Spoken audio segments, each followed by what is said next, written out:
Сәлем оқушылар, бүгін орыс тілі сабағынан 18-ші сабақты өтетін боламыз. Бүгінгі тақырыбымыз труд украшает человека. Упражнение первое. Прослушай рассказ Сухомлинского о ком он. Бабушка и Петрик. Однажды бабушка взяла внука с собой в лес. Она дала Петрику корзинку с едой. Петрик был ленивым мальчиком, и вскоре ноша показалась ему тяжелой. Тогда бабушка понесла корзинку с едой сама. В лесу они сели передохнуть. К соседнему дереву прилетела птичка. В клюве она несла волосинку.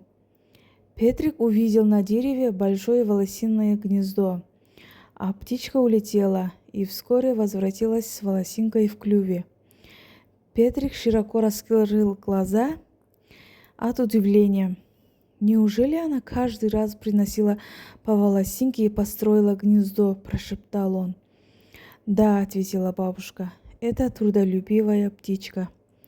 Петрик задумался и сказал: «Я сам понесу корзинку с едой и пальто ваше понесу. Можно?» В начале рассказа Петрик был ленивым мальчиком, но увидев, как трудолюбивая птичка строит гнездо, он задумался и решил стать более трудолюбивым, предложив понести корзинку и пальто бабушки. Упражнение второе. Ответь на вопросы и выполни задание. Почему Петрик отказался нести корзинку? Петрик отказался нести корзинку, потому что был ленивым мальчиком, и ноша показалась ему тяжелой. Что удивило мальчика? Мальчика удивило, что маленькая птичка построила большое гнездо, принеся по одной волосинке. Как изменился мальчик после рассказа бабушки? Мальчик изменился, он осознал, что быть трудолюбивым – это хорошо, и сам захотел нести корзинку и пальто бабушки. Повтори и объясни фразы «тяжелая ноша», раскрыл глаза от удивления. Тяжелая ноша – тяжелая поклажа, которую нужно нести. Раскрыл глаза от удивления, сильно удивился, изумился.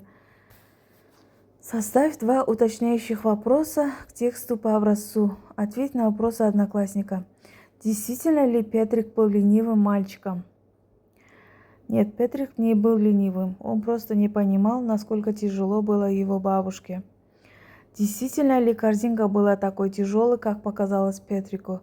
Да, корзинка была тяжелой, потому что в ней лежали полные банки варенья. Уточняющие вопросы начинаются со слов «верно ли», «действительно ли», «надо ли» и так далее. Например, «надо ли помогать старшим?» Упражнение 3. Укажи верные и неверные утверждения из прослушанного текста. В тексте говорится о бабушке и Петрике. Верно. Всю дорогу Петрик нес корзинку с едой. Неверно. На дереве было большое гнездо. Верно. Это трудолюбивая птичка. Верно. Этот текст является рассказом. Верно. Упражнение 4. Составь повествовательные и вопросительные предложения по прослушанному тексту с помощью учителя. Запиши их. Используй слова-помощники. Слова-помощники: лес, бабушка, Петрик, птичка, гнездо, дерево, ленивый, построила, трудолюбивый, корзинка, еда, пальто. Повествовательные предложения. Бабушка и Петрик пошли в лес. Бабушка дала Петрику корзинку с едой. Петрик был ленивый мальчик. Птичка построила гнездо. Птичка оказалась очень трудолюбивая. Мальчик решил нести корзинку и пальто. Вопросительные предложения. Почему Петрик не хотел нести корзинку? Неужели птичка построила такое большое гнездо? Почему бабушка понесла корзинку сама? Петрик, ты понесешь корзинку с едой? Бабушка, можно я сам понесу пальто?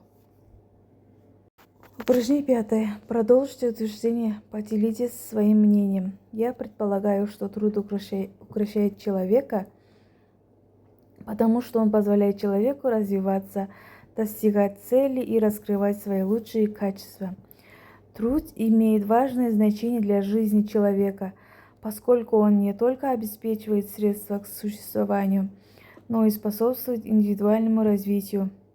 Благодаря труду человек учится и развивается, становится самостоятельным, сильным и успешным. Работая, человек может раскрыть свои лучшие качества и проявить себя. Сонымен бүгінгі сабағымыз бітті. Сау болыңдар.